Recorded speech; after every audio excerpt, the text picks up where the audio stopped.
You're listening to Living Free, your podcast for a life full of freedom and magic. I'm your host, Tanja Hirsch, and I hope that every time you listen, you feel a little bit more inspired to follow your intuition and to create a life beyond your wildest dreams. Welcome back to the Living Free podcast. I'm so happy you're here, you're listening, and today I have a very special interview with a young man, Ryan Borne. He's only 22 years old. I met him here in Orea and we did the interview here, and you wouldn't realize he's that young because he's very mature for his age, and it's a very powerful interview, very inspiring. We talk about why you get your power back by taking powerful choices, and he dives into his personal journey. If he tells his story, it feels like he's 40, but he's only 22, but he's been through so much, and he shares how he ended up living in Morea in French Polynesia and working as an underwater photographer, because back in the days he had completely different plans, and now he's working for coral gardeners with a big mission, and he shares all the ups and downs and the doubts and the fear of changing his career path. From what he once thought he wanted into a completely different direction. And he talks about the mission of coral gardeners and how working for this purpose-driven company has changed his life. And we dive into so many things, and I can't wait for you to listen to it. And before we dive into the interview, I'm so excited to share that next week, on the 12th of December, I'm gonna launch, oh my god, my biggest online program so far. This program has been coming through when I was living in Bali, beginning of the year. I could already feel I'm ready to birth something really deep, something really powerful and transformative, and I already got the visuals for the promo videos, so I already recorded the video in Bali, even though I didn't know exactly what it's gonna be about, but I knew it's gonna be my life mission, all the healing tools, all the things that liberated my soul. So I felt free to express myself, to follow my intuition, to move to the other side of the world, and really to just be me, to feel safe and free to be me, will be in this program. And on the 12th of December, I'm gonna launch my baby. It's really my life's mission to help women to live a life full of freedom and magic, because it is possible, and no matter how stuck you feel, how lost you feel, how confused you feel, this program will help you to gain clarity on what you want, why you're here, and how to take aligned action that gets you there. And on this journey, we're gonna dive really deep into all the fears, all the shadows, and I don't want to take too much in front, but I just wanted to let you know. Next week, I'm gonna drop the bomb and tell you all the juicy details about it. And it's just a glimpse, so I'm super excited to share everything with you very soon. So stay tuned, and now I can't wait for you to meet Ryan Borne in the podcast. So welcome to the podcast, Ryan. I'm so happy to have you here. Thank you very much. It's a pleasure. My first question I would like to ask you is, what does living free mean to you? Okay. Okay. Deep question. Not being restrained by anything. Like, if I know I can do anything I want. Like, if I put my mind to it, or if I choose to commit and do the things that needs to be done in order to achieve what I want, I can. Any crazy things can happen. So, yeah, I think this is what free means for me. But So we talked a little bit, and you have a really intense, crazy, and amazing story for your age, because you're 22. Yeah. And when you told me your story, it felt like you must be 50, because you experienced so much and you're such a deep person. So for those of the listeners who don't know you, can you tell a little bit about your story and how you ended up living in Morea, the island in French Polynesia? First of all, thank you very much. I really appreciate your words. and I will try to not spend 3 hours, but okay. So I grew up in the French Caribbean island, pretty small island called Saint Bart's. My father is a boat captain, so I always grew up next to the ocean, and I was super grateful like to grow up in the ocean, like, and going with him, like experiencing the ocean and falling in love with it. But my childhood dream was to be a fighter pilot. Was like what I lived for and what I like studied for, and so I had to go to France for 3 years to study science and like get the right high school degree in order to go to the French Air Force like school and go through the selection phase and all that stuff. And so I got my degree, but at that time it was pretty tough time because I felt like so much pressure, and like because like my father like was seeing him in me, and maybe he was like of course he was like he thought he was like doing something very good for me and like trying to push me and motivate me, but it was just like never enough for him. So I just I at some point I was just disgusted by my childhood dream, and I was like, I don't want to do this anymore. And it's pretty funny because it happened at the same time as like a big hurricane in uh, in the Caribbean where I grew up. So it's funny to like what happened inside of me was like reflecting on the outside world, like everything was kind of getting destroyed in real life, like in the island where I grew up with the hurricane, but everything was kind of like being not destroyed, but a hurricane like mixed things up, you know, like with the all the winds, and so I felt like the same thing inside of me, and I was like, no, okay, I give up on that dream, and we go back to the Caribbean to take care of the family and see what can we do to help them after like the hurricane. And it was like the first time I pressed a big reset on my life, um, and it was pretty hard in the beginning because I had like all this career that was I made up in my mind, like you go you get your like you become a fighter pilot, and then when you retire you go fly private jets or like airliners and stuff like this. So all like my life was already in my head, and giving up this was crazy for me at the time, and I was like very lost. Felt like insane, but it was like such a good time as well because everything was destroyed outside as well. So it felt like such like a big reset, like in internally and externally everything was like leveled out, like back to the start. So I was like, okay, I don't want to do that anymore, but I don't want to keep studying because I never really liked school. I was doing my best to be like get the good grades and be serious about my work at school, but I never really enjoyed it. So I was like, no, I don't continue my studies. Um, I want to see something else, like to try start life. And so I was like, okay, now you need to work. And I took the first job um, that I could find.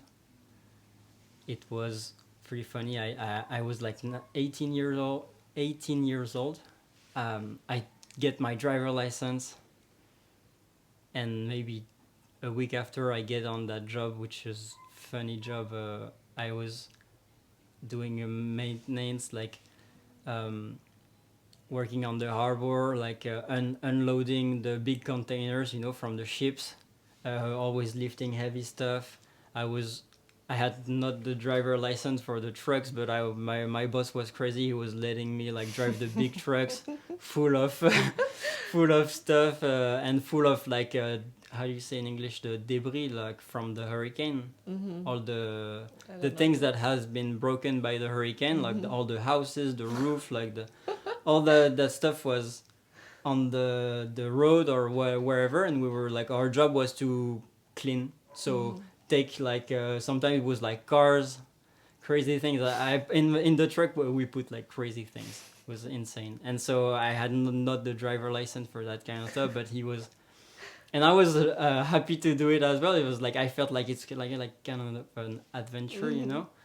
And so yeah, interesting job, and I learned a lot. We were like picking up the trashes in the morning to the people's house, always being at the junkyard. And since I was like super young, like all the people, they were treating me like shit there, you know. They were like putting me down, or like some of them were like super nice, but when you're like,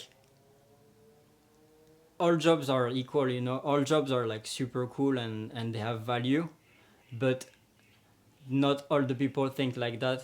And so I was like the at the lowest level of the food chain, you know, in that kind of field. And but it was super interesting. Like it taught me so much. It taught me like the value of work, and that when you want something, you do what you need to do in order like to get it. You take responsibility. And so yeah, I did that job for like a couple of months. And at some point I realized like, okay, now you make your money, um, you have like that regular job, and you could be doing this forever.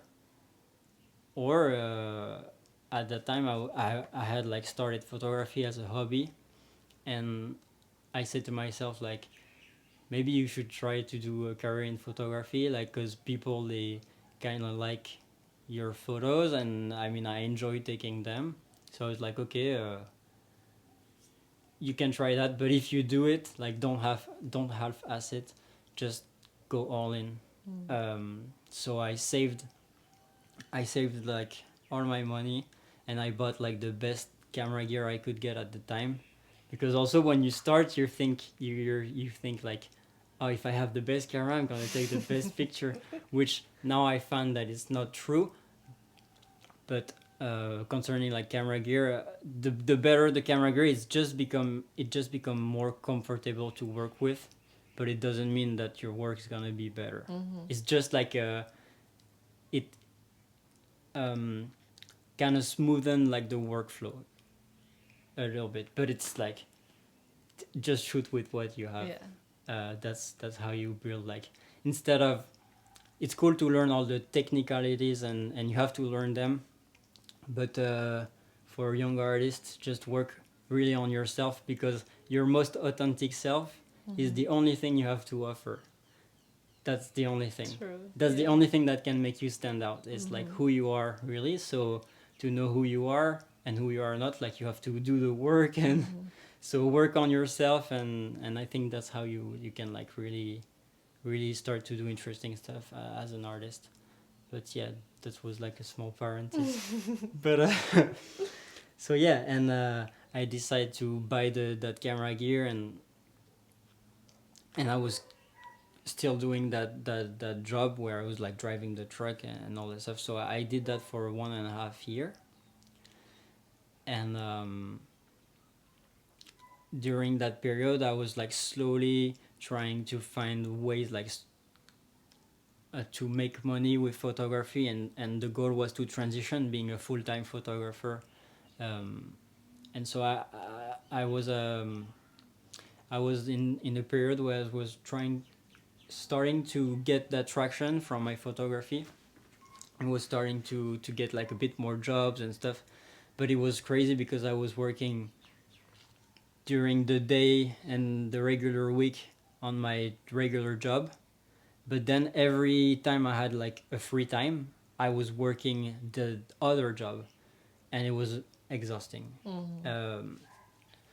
Now, because I burnt out a couple of times, so now I can tell you like, it's okay to have like sprints sometimes, but you gotta rest as well. And I was like, no, I just sprint all the time, and it doesn't work. Like, don't No, don't try. nobody can do Yeah, it. or just like learn from my mistakes, like save you some suffering. Because yeah, it doesn't work. Like, you can have some sprints, and you have to have some sprints. Sometimes you push yourself, but the time you take for yourself to rest is like more important. Yeah, you have to take care of your energy. Yeah, and also take time to reflect and process what happened. And so yeah, and it's funny because that time where I was starting to realize my dream, my goal of like becoming a photographer, and it was like really like the time I felt like the most depressed and lonely I've ever been. um yeah, because basically like, okay, I was like starting to make a living with photography, but the jobs I was asked to do as a photographer were not very fulfilling. They were not the things that I dreamed of, which was like adventure and like surfing or like extreme sports, some things with lots of adrenaline and travel and beautiful places. And it was more like a luxury real estate. Yeah, that kind of stuff and corporate stuff. So it was a tough. It was very hard because when now I just realized that I was like, okay, but if I felt so bad realizing my dream, I was like, is this it? Like, is there a way that we can be happy at some point? I was like, isn't it how it's supposed to work? Like, we realize the dream or we realize the things that we think we want to do, and then we're happy. And I was like, it's such a scary a place to be, because you're like, wow, if this doesn't make me happy or make me feel better, then it's over. And I think that's a main problem in our generation. Why, right? We want this goal and we think we will be happy. Yeah. It's the reason why so many triathlon, like when they run, they swim and they cycle. Yeah.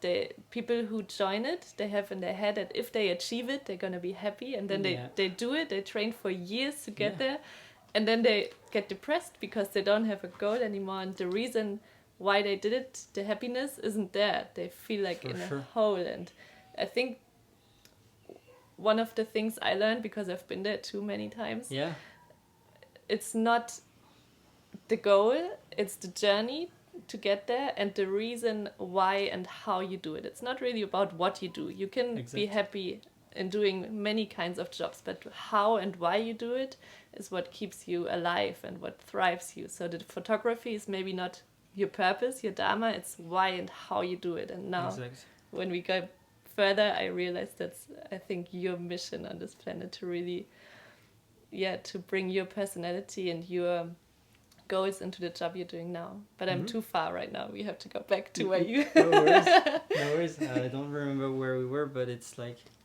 Yeah, you said you made it, that you were a photographer, but you weren't happy. You were at your lowest point. And I think it's because also most people, and myself first, I did that same mistakes, is we tend to set our expectation. We have too much expectation, and we don't we live through our expectation, and we don't live really. We live through that fake movie that we make inside our head, and we get attached to it, and it's crazy and we value the wrong things most of the times. Like, we're like, oh, if I get that job or if I make that amount of money, I'm gonna be happy. But it's never like, oh, if I exercise and I take care of my mind and my body, and I take care of the people I love around me, then I'm gonna be happy. Or if I'm like in service of like the people, then I'm gonna be happy. It's more like a superficial goals, and we tend to think that it's gonna make us happy, but you always live in the future, right? You miss the moment. Exactly. You have to be happy during the journey in every single moment. Exactly. Then you're not disappointed when you reach the goal, because the whole journey was fulfilling. Sure. And it's a cliche, we hear that all the time, but it's so true that you have to find the happiness in the doing and not in the outcome. I still work on that. Everyone does, right? Yeah. I haven't found the recipe yet, but I'm getting better, and so there's hope for anyone. But yeah, so I was not feeling good, even though I was like achieving my goal, dream, and I was on Instagram, and I was like starting to see the photos of coral gardeners And I was like, wow, these kids are living the dream. These kids are like diving with sharks and surfing like these beautiful waves and doing something meaningful, and they protect what they love. They protect the ocean, they protect their heritage, their culture, and they're young too, but they have fun. They make commitment and taking care of something, and all these concepts that we think are not cool, they take all that stuff and they make it look cool and sexy. And it's the key because like young people, they don't want to get into organization like Greenpeace and like WWF or all these environmental like organization, because they don't communicate very well. We don't really know what they're doing, and if we have an idea of what they're doing, it's probably an old idea, and it's like it's not really something we want to be a part of it. Doesn't resonate. No. Yeah. And so these guys at Coral Gunners, they were making ocean conservation and taking care of the environment and the planet look young, fun, and sexy. And I was like, they're genius. Genius.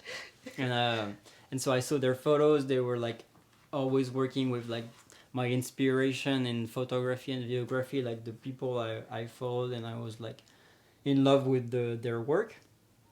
And so I was like, it would be so nice if I can go there and shoot with them and meet all these amazing people. And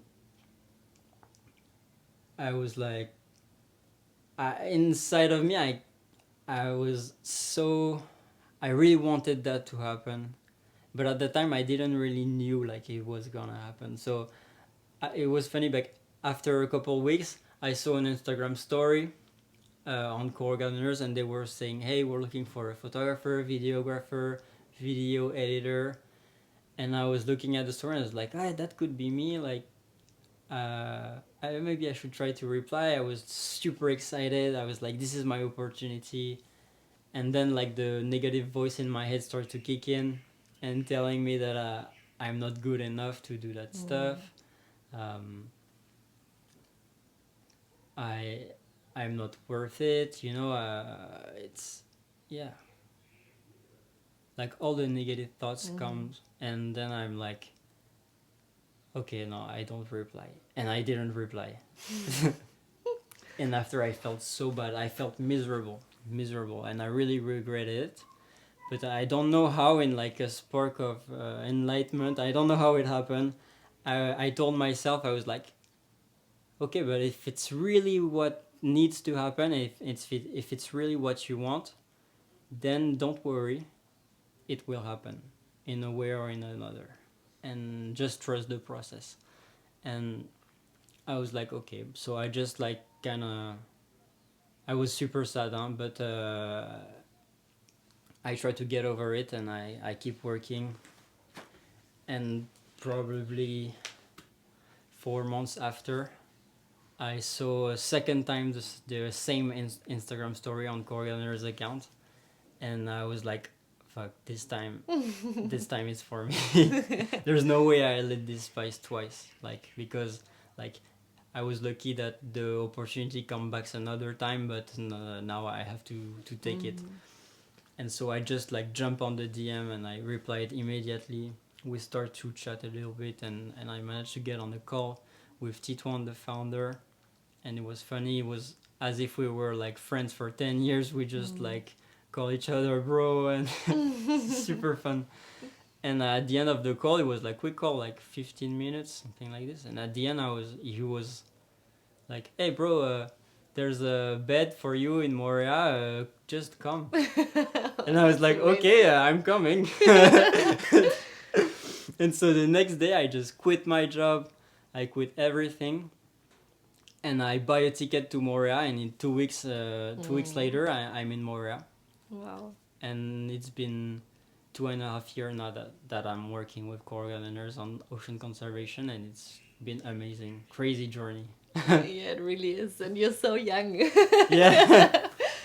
So when you go back to the moment you saw the story the first time, and I think the way you told it, your intuition knew this was for you, right? Like the voice inside was like, this is my job, right? Yeah, because it was so funny. I was in a bad place, really bad place, and I was like, I wanted to travel and see something else, experience. I knew there was more to experience in life. I knew there was more for me, and I had like this thought that was like going in my mind, like all day long. I had this thought, and I was like, I need to escape. I need to escape. I need to find something else. And I was like, okay, maybe you should take a trip and travel. And I was like, where would you want to go? And in my mind, I was like, Hawaii or Morea. and and I don't know, maybe I think I attracted that to me. I was just thinking about it all day long. I was thinking about so much negative stuff, but that was the only like thing, the way out. And I was just I had it in my mind. I was like flipping it, and all I was like thinking about it over and over and over and over and over. And at some point, I just happened to find Corganer's account on Instagram, start following them, and after a couple of weeks of like seeing their stuff, I was thinking about it, and I think I attracted it. I attract that opportunity to me. But were you aware in that moment, the first time, that it's just your fear and your doubts, or were you really believing what you were hearing when you didn't apply the first time? No, I didn't felt the difference. knowing inside of me at that time. I felt it after. So I don't reply, and I feel super bad, and I see someone, so another photographer gets The position. gets the position, and I see their photos, and I'm like, then I was like, it's so cool. Like then I knew like, no, this I have to do that. I'm the next one. Like I need to go. And you made it happen. And it happened. Yeah, I'm asking because I think everyone can relate to this feeling. Like we knew we want something, or this is for us, but then we allow these inner demons, these big noises in our heads, these fear that tell us we're not good enough, we're not worthy, we won't make it, others are better, to take control. And then we don't do it. That's why so not many people go after their dreams, right? Either because they're afraid what other people think, or they're afraid of their own voices that tell them they can't make it. So what helped you the second time? What can you give people on their path that maybe are in this position? They know they want to change, but they don't know how to not believe the voices in their head and to really go for their dreams. I think the difference in the second time is just that so the first time I was already in a bad place. I was depressed, and when I missed, and it was my choice because I didn't reply, I missed that opportunity the first time. I just kept going down and down, and went to like the deepest, like the darkest place I've ever been. And so when I saw the opportunity, I was like,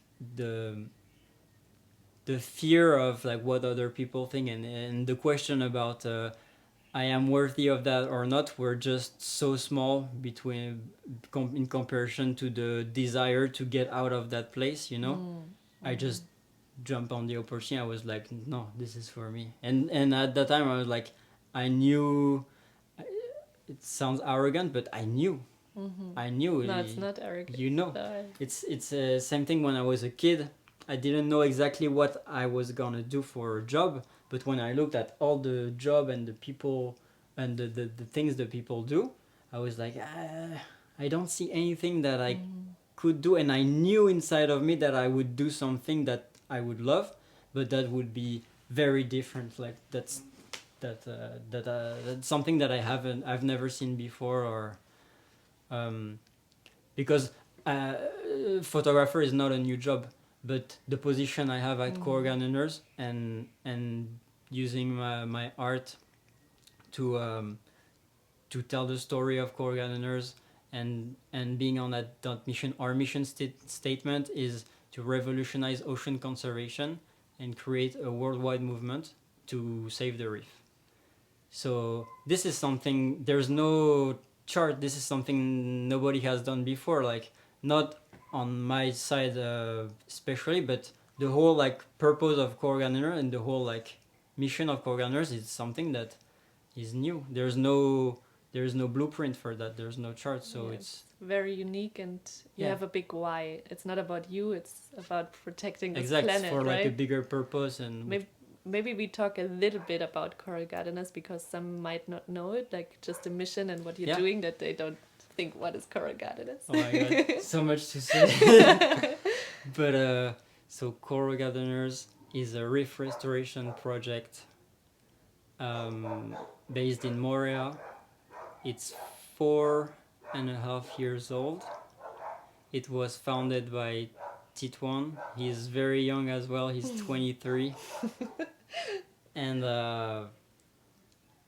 for people who are very curious, they can check out on Instagram. It's like our biggest platform. And so, yeah, so as I said before, why do we exist is to revolutionize the way we do ocean conservation and create a worldwide movement to save the reef.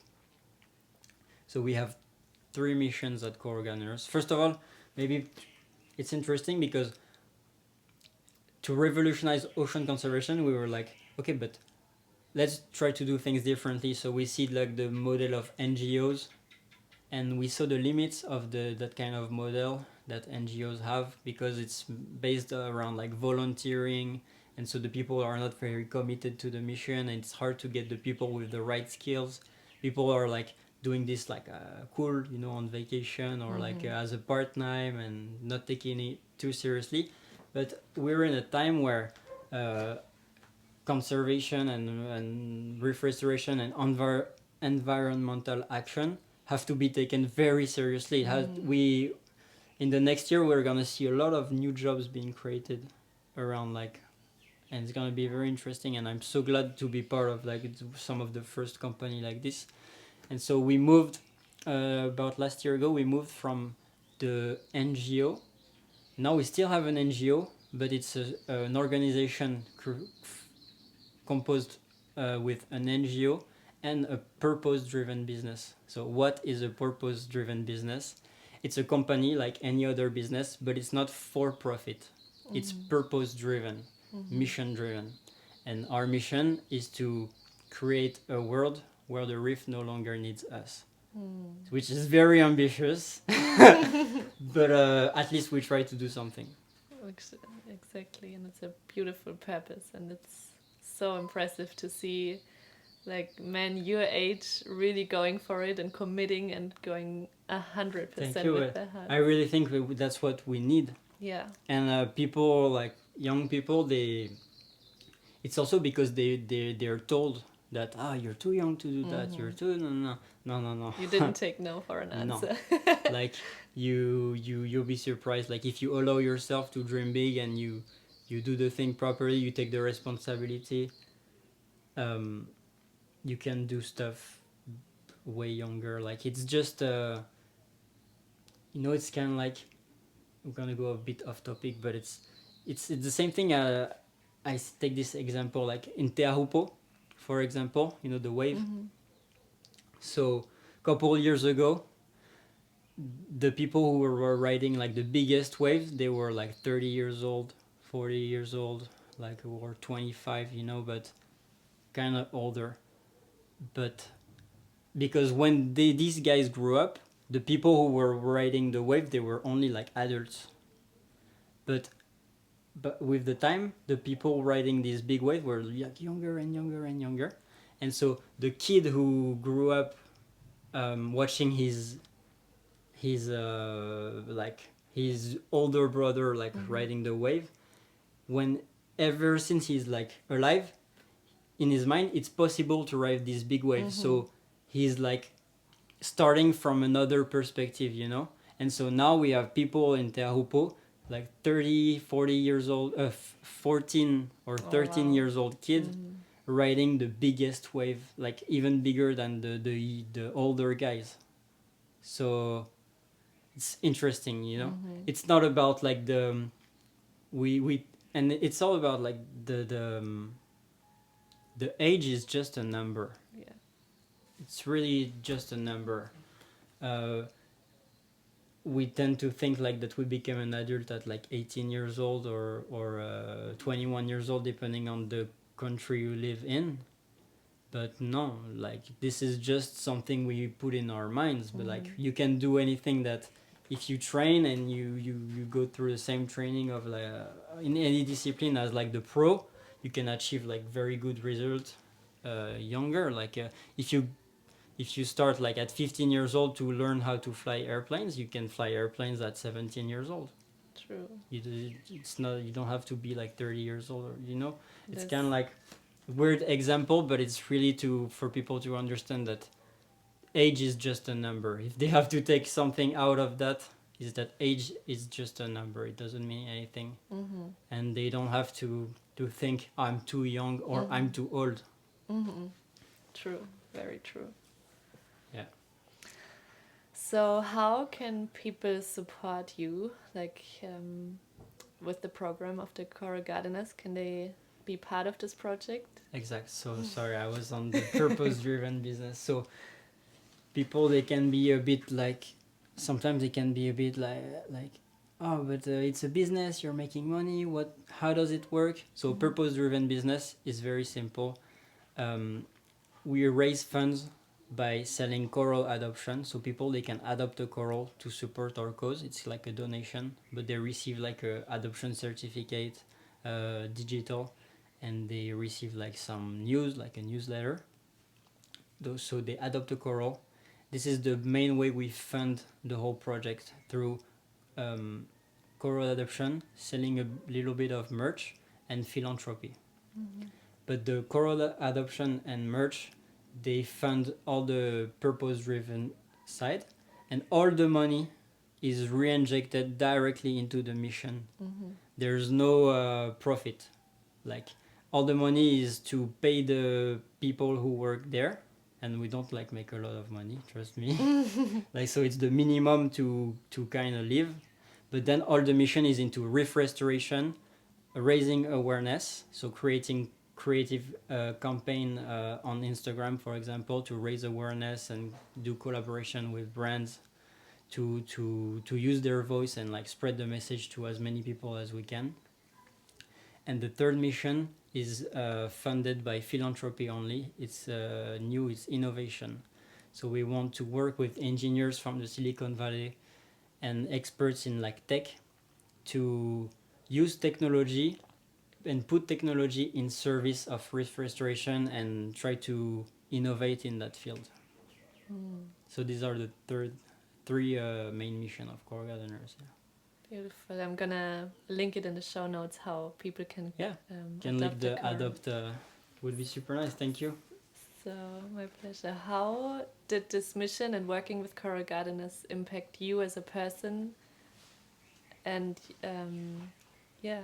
the way you live now? Because you have a big why, it changes a lot, right?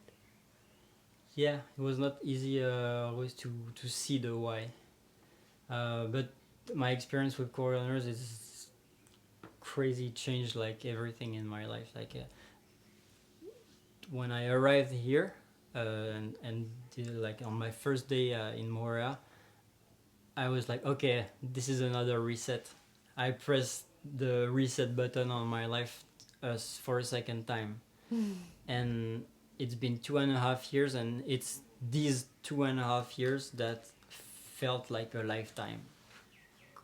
So much growth on every aspect of my life, like emotionally, physically, professionally, everything, like big change.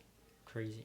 Can you dive into it a little bit? Like how, for example, did you grow on a mental level through Coral Gardeners, or through being here? It helped me to open up to people. Because in school I was always like, I was very, very introvert, and I had so much anxiety, so I would never like talk to other people. I was like the weird kid in the class, you know, like the one who stays in his world and he don't speak to a lot. I had like maybe 1 or 2 friends, but I was very, people would make fun of me, so I would not go. I was like, fuck them, I don't want to they're not nice to me, but at the same time I was not doing any effort to open up to them, you know. So I was like very isolated, so I never had like the opportunity to learn and like socialize and get through all the experience that you get to live when you're like 15 to 20, kind of like all this socializing experience and going to parties and like having girlfriends and stuff. I was like, and so I was feeling very ashamed about that, because okay, I was good at what I do, my job and stuff, but I was a prisoner to that stuff. Like every time I would go out of, like, work was a refuge, because when I worked, I knew what I was doing. I knew this world, and I had, it wasn't like pushing me to talk to new people, and I hated it. And so co-organizers helped me to spend time with people of my age and socialize, and took a long time, but now it's cool. Nice. Very interesting. And when we spoke before, you told me that you had a few like really low points in your life. Like, Yeah. and I think we all experienced that, and we feel so alone in it. We think everyone has an easy life, just me, it's just my life is hard. Yeah. What helped you to get out of this hole and back on track after these deep moments? It's tricky, because I hit the wall a couple of times, and almost every time after I was feeling better, so I hit the wall, let's say for the first time I hit the wall, I burn out, I'm like depressed, and then I start to get better, I'm like, okay, it's never gonna happen again. I had like that naive thing, and I was like, okay, now it's over, I'm never gonna, it's behind me, like that was the worst thing ever. And so I think I was kind of blind, and maybe just I didn't took the time to learn from it, to really learn, like, why this does that, like why it didn't work, and how can what can I do better, to prevent that from happening in the future. And it's very scary when you fall back, because I had like the idea of like, oh, this is not gonna happen anymore, now I'm happy, and so you fall back, and then it's like very hard, like it's a hard like hit on you, because you're like, oh shit, like what do I do now? I have all this thing that I'm like supposed to be happy with, and I'm not, like I must be missing something. And so even until the beginning of this year, um, I mean, in the beginning of this year, I fell back very hard, and I was like, I felt it was very scary, because I felt like I tried everything, which was not true. But I really felt that way, and it was like so scary. I was like, there's no way out. Like, I wanted to quit. Like, I was like contemplating suicide. I was like, maybe it's the solution. I don't know. So yeah, it's scary. But I think what helped me also is to ask for help. Ever since I am a kid, I'm very introvert, and I'm like, I want to do everything on my own. I don't want help from anybody. I want to prove that I can do stuff on my own, which is okay, but it has a limit. And so, and like, nobody's immune to this, because my mother is a psychotherapist. You know? So even though my mother is a psychotherapist, I was not willing to go and ask for help. And did she know what was going on? Yeah, she knew, but she cannot be my therapist. But you were not willing at that point to, did you see you needed help in that moment, or were you still at the point you could do it alone, you don't need anyone? I was like, no, I can do that alone. But then I hit the wall a couple times, and then at some point I was like, I tried everything, but maybe I should try, okay, let's try therapy. So I tried, and yeah, it helped me a lot. It's not everything. People people have to keep in mind that it's the therapist is not gonna solve their problem for them. Like that's what we kind of have in our heads, like, oh, I'm gonna go see a therapist and everything's gonna be fine. No, therapist is just gonna help you and um, guide you to understand your own thing and solve them on your own. Like, he's gonna give you the key and the tools to help you solve your problem. He's not gonna solve anything for you. Like, he's a human being, he has problems too. He has like, and no one can do the work for us, right? We can only heal ourselves if we... It's very important. Like, I love this sentence, I don't know who said that, but it's like the work, when we talk about like the work we have to do, the introspection, and it really has to be done in the privacy of our own heart. So for people, they don't like to hear this, but they're gonna have to spend time with themselves. There's no way around it. There's no way around it. And if you don't like yourself, like, how are you gonna be able to love other people and like give them love and give them what they need? Also receive love. And also receive. If you don't like who you are, it's like you will always feel unworthy of love, and then you attract the wrong people into your life. Exact. And so if you had a few tips for people if they're in this moment and they feel they are at the bottom and they don't know what to do, so you would suggest to seek out for help? But I think the baseline, like, don't even think about doing anything else if you don't have these things that I'm gonna say right now, like, sorted out, or not sorted out, but you're doing them, which is healthy food. Because what you put in your body is like, it's gonna be the result of your thoughts. So the chain goes like this: you put something in your body, if it's healthy food, it's gonna affect your body in a positive way. It's gonna give them everything he needs, and it's gonna make it healthy.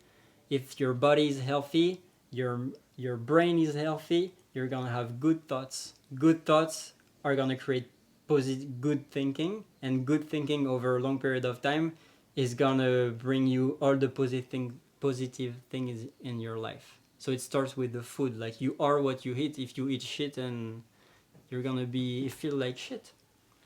So it's the base, like the baseline. People, if you don't eat healthy, exercise, and sleep well, don't even try anything else, like, before you have these three things. Like, really, you do these three things, because I think this is what I lost the most time on. I was trying all these other stuff, but I was not eating healthy food. I was exercising, so maybe that's the one I was doing, but some people, nobody like who feel very, very bad, they do these three things, I am sure. So, and then sleep. I've always felt like I could avoid like sleeping, or it was not very important, but don't a good idea. don't underestimate the power of sleeping. And which is very sad is that most people, they now are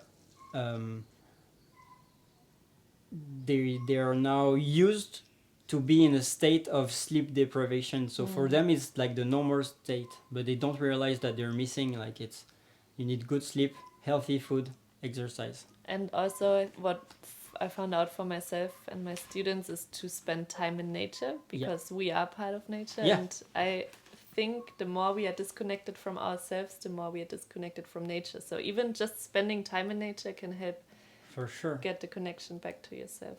It's one of the key as well. But I've personally, the foundation, healthy food, try to eat eat accordingly to where you live. I'm not for extreme veganism. I'm not for like any extreme is bad. It's just like, I would recommend like eating a majority of vegetal protein, like vegetables, the majority of it, and if where you live allows it, maybe a bit of local fish or local meat, but nothing like processed or And even like for the snacks, because I'm a big snack, I love snacks, and I used to eat like all the bad cookies and like all the sugar, and you don't realize how much of an impact it is on your mental health. The more crazy. The food is processed, the lower the vibration of the food is, and the lower it is the impact. And on you your can body. try all the meditation you want, see therapist. If you don't eat healthy from the beginning, like not processed food and majority of like plants, like the majority of plant, okay, like a little bit of fish or meat sometimes, but keep it to a minimum, because we don't really need it. It's false. Then it's gonna be game changer. On top of that, if you work out, it's gonna be another level of like game changing, because you're gonna start to be better in your body, you're gonna look better, you're gonna feel better, and ultimately you're gonna perform better in any area of your life. If you look better, you're gonna have like more love towards you. You're gonna be like, oh, okay, now I look a bit better, I have a bit more confidence. If you have a bit more confidence, you feel better. If you feel better, you perform better in any other aspect. And then rest. Sleep. Don't neglect sleep. And to help that, like, try to stay away from, like, even me, it's part of my job to have social media and all that stuff, but I stay away from it. I really try to keep at 1 hour maximum on Instagram. And it's like part of my job, so most other people, they could have like 15 minutes of Instagram a day, but all these social media, they're powerful tool. I love it. I want to use it for the good, and I really do believe that there's a good side to it, but you don't need it more than 15-20 minutes a day otherwise. True. Because they are not designed for our well-being. And I know I work in that field. I work in that space, like the social media and the content creation and social media apps. They are not designed for our well-being. They are designed to sell ads and to make us addicted.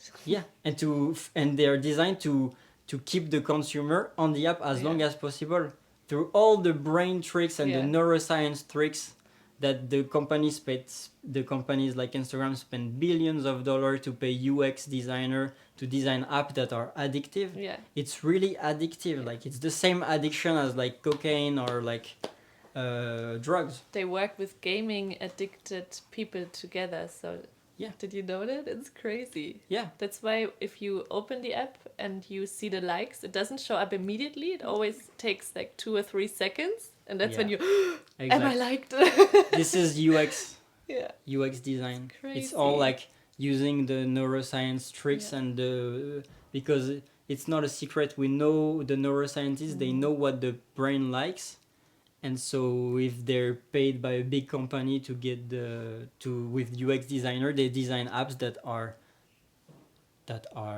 addictive. There's no other word. I think on one hand, like you said, it's a very powerful tool to spread the message and to do good things. But on the other hand, it's very tempting to get in the rabbit hole of feeling bad. It's a double-edged sword. It's a double-edged sword. Like, the positive outcome can be insane if you use it well, and that's why now I want to use my platform. Like, I feel this responsibility, even though I don't have a lot of followers, or I don't have a big voice on Instagram. I have 16,000 people. It's nothing compared to like the biggest voices that there's out there. But even the small thing, I feel the responsibility to use it for the good, Imagine 16 people in a room. That's a lot. That would be sick. And they will talk too. It's like more than the population of my home. It's almost as much as Moria, and more than the population of the island I grew up on. So it's a big voice. It's crazy. You have to stop comparing. It's not about the amount. But it's comparison is the thief of joy. True. That's true. And expectation is the thief of joy as well. Like, these two, they work together. So true. So interesting. So much. Eat healthy, exercise. If you want to exercise, I'm gonna give like real things that you can do. Like, so if you want to eat healthy, you eat a lot of plants, majority of plants and diversity of plants, and you can get all the, don't worry about like protein intake. There is way more protein if you do a mix of like lentils and stuff than in like real meat. Yeah. Eat meat sometimes if you want, but just reduce it as much as you can, because and try to eat like local meat. It's possible, like there's no excuse. And it's actually eating only plants is probably cheaper. Like if you cook yourself and don't buy already made meal, like it's probably cheaper. So if you're on a budget, like there's no excuse. Yeah. Then you work out. If you want to work out and don't worry, you're not like an athlete and you just want to work out and get in better shape, no excuse. You use like Freeletics app. I don't know if you know this one. Freeletics. It's only body weight. You have no excuse because it doesn't require equipment. You only need like a square of 2 meters like to exercise. You get into shape. You eat healthy, you get into shape, you exercise, and it's not only about the physical aspect. It's gonna really do good on like the mental aspect. And then you rest. Like don't neglect the power of sleeping. Not only sleeping, I think also making short pauses during the day is also very essential. Like rest, and very especially like the sleeping is very, very, very important. And I recommend like watching podcast of this guy, Matthew Walker or something like this. Is a sleep neuroscientist and insane. We don't realize like how important it is. Yeah. It's crazy.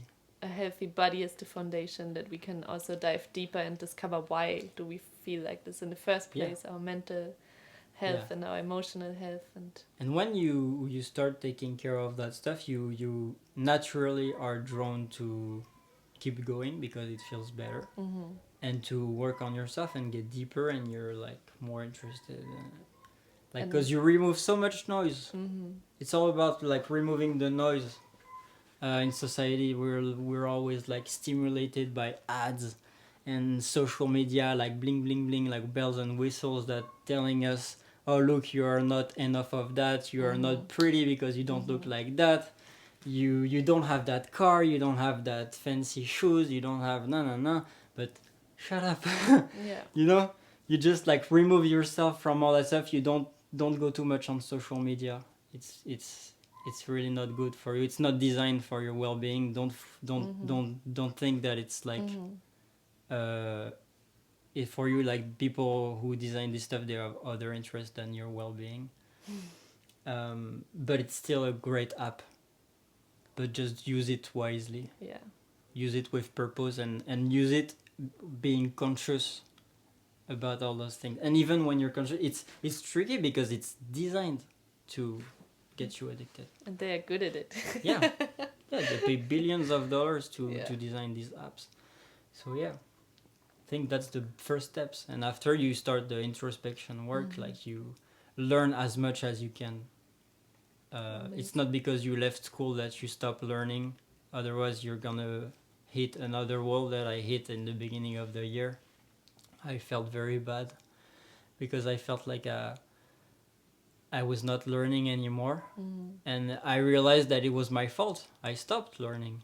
I was like, oh, but I'm not in school now, so nobody teach me nothing. But bro, you gotta teach yourself the stuff. You have access to YouTube.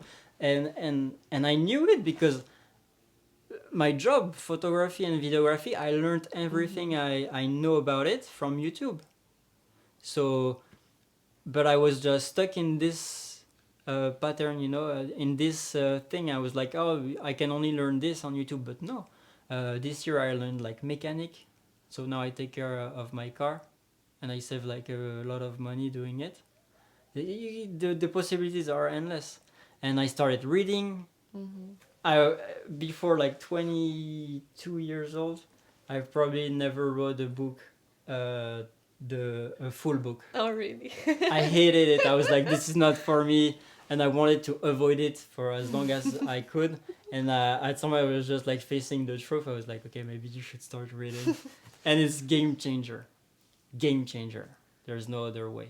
Yeah, you can educate yourself on all the levels, right? You educated your mental health, your emotional health, so you don't just act when shit hits the fan, but also to try to stay stable in your everyday life, right? Mm.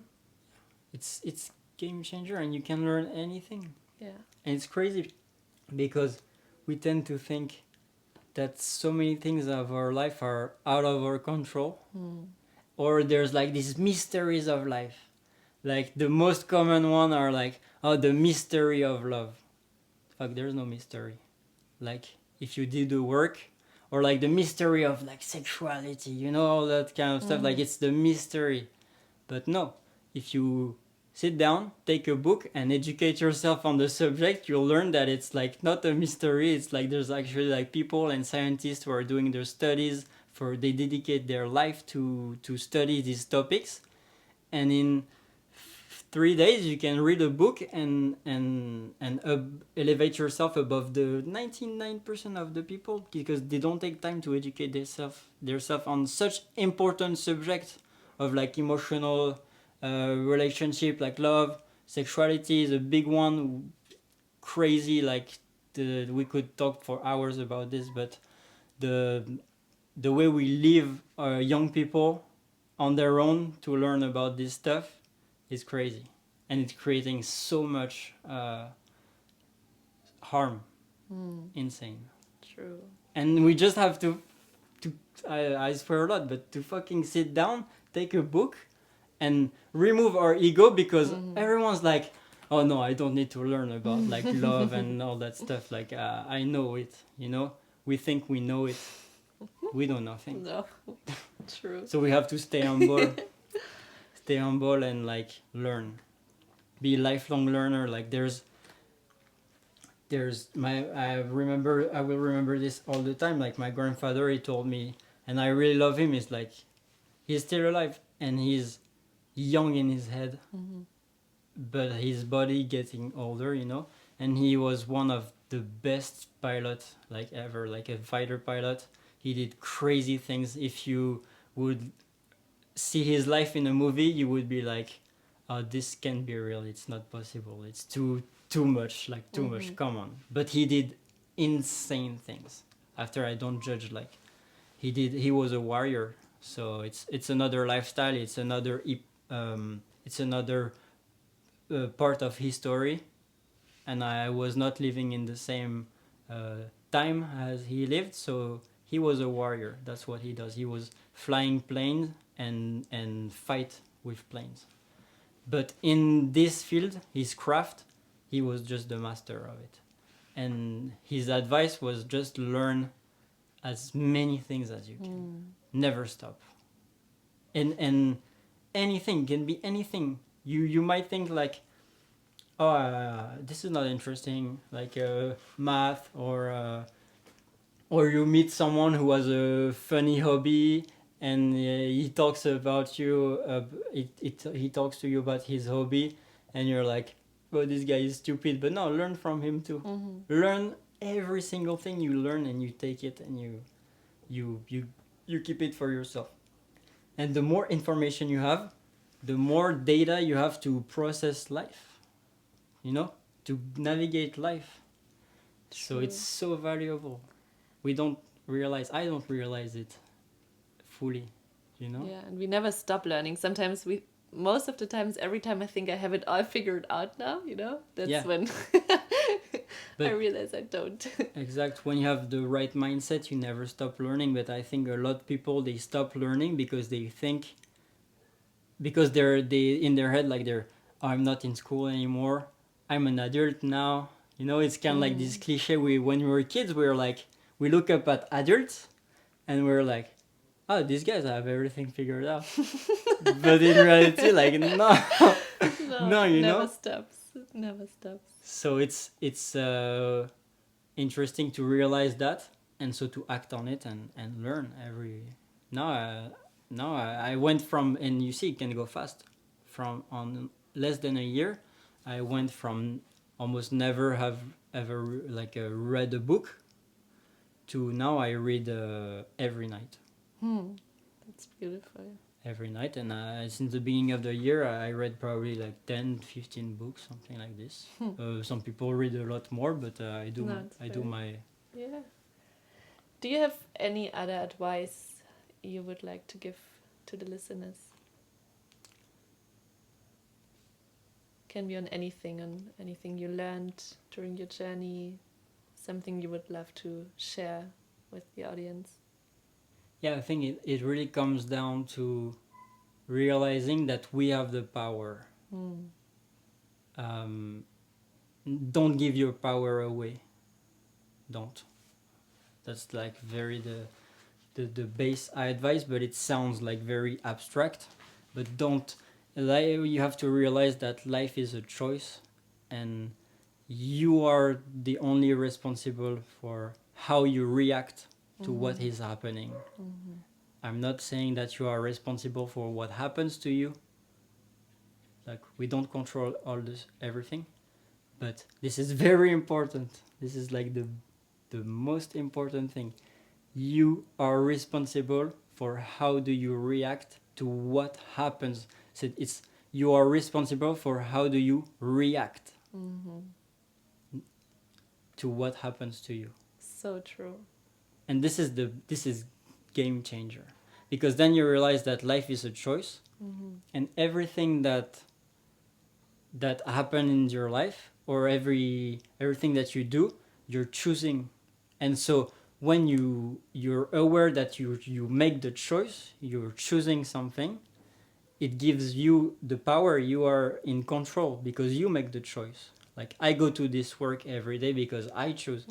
But people, sometimes we hear them saying, oh, but I don't have the choice, I don't have a lot of money, or I don't have the choice, I have a work, I cannot do all these things, like following my passion, or like I have things to do, I don't have the choice. No, you are making the reality is that your priority is your work. You are choosing your work over your stuff. And I'm not saying like you should quit your work or like go into the extreme, but you should plan in your head and ask yourself the question, okay, what are the steps that I could take to move towards not having to go to that job anymore, or uh, doing something that fulfills me more. Or every time it's a choice. People say hello to you, it's a choice. Either you respond and you say hello back, or you can also not respond, or you can also insult them, or you can also hug them. It's a choice. And when you click this in your mind, you realize this, you get your power back. Yeah.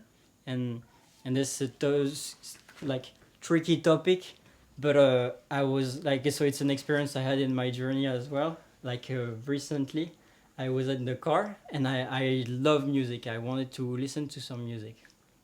Usually I plug my phone, but then I was not able to make it work, so I listened to the radio. And there was like somebody on the radio giving I think it's Catholic, or like in the preaching, giving the prayers. And I see the benefits of like religion, because it gives people like, it really helps people. And the foundation of every religion is very funny, because they are all like preaching the same ideas, and that you should be kind to others, and like there's all these very beautiful value at the heart of all the religion, and they're all the same. But after is that, in my opinion, with the years, we focused on the differences between these religion to serve the interest of people, and now we have like war between all the religions, but at the base they all speak the same things, which is crazy. Crazy. And they speak like very beautiful values, huh? But then we came to a point where I was listening to that that person, like giving the prayer, like I don't know how to say in English, but she was giving a religious speech. And then they had like these people calling the radio, and like yeah, saying prayers, you know, and they were giving all their power away, you know. I feel like religion should, and I think in the base of like religion is to empower people. It's not to take the power away, Yeah. like God or I don't believe in any religion. I really believe in like nature. Like I think nature is the force. We some people God, some people like however Universe. they want. Yeah. Huh? They can call it however they want. It, for me, I call it like nature, like the earth, like the plant, the soil, the sea, the ocean. Like this is nature, and we are a part of it. But what happens in like some religion, the people they give away their power. They're like, God, please help me. God, uh, make me rich. You know, make me. And I was like, I was shocked. I was sad for those people because I think they missed the point of like what real religion is. And so they gave away all their power to external forces. And even if you believe in a god and you believe in something, whatever it is, which is very important, we have to believe in some kind of things. Otherwise,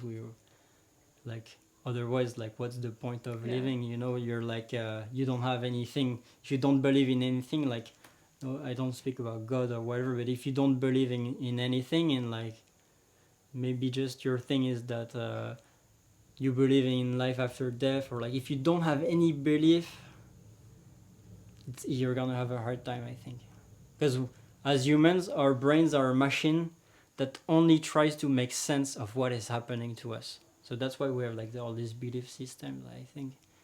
And but the tricky part is when you believe in something,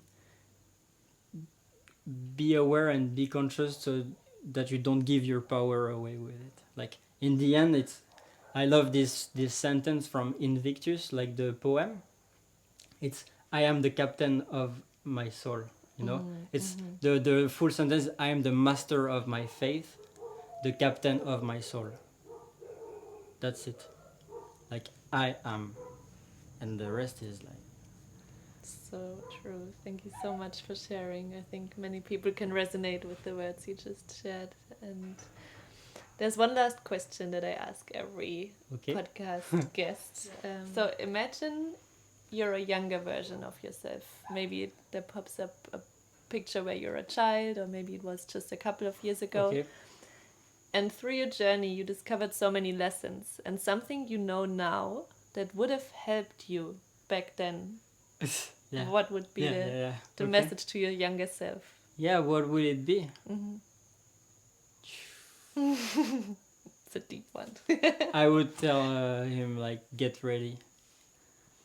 Like I would hug him and be like, hug bro, get ready. It's not gonna be easy, but it's gonna be worth it for sure. Beautiful. Just keep going. Don't give up. Yeah, don't give up. It sounds cliche, but if I had only one thing to say to him, that's the only thing I could say. Like, don't give up, no matter what.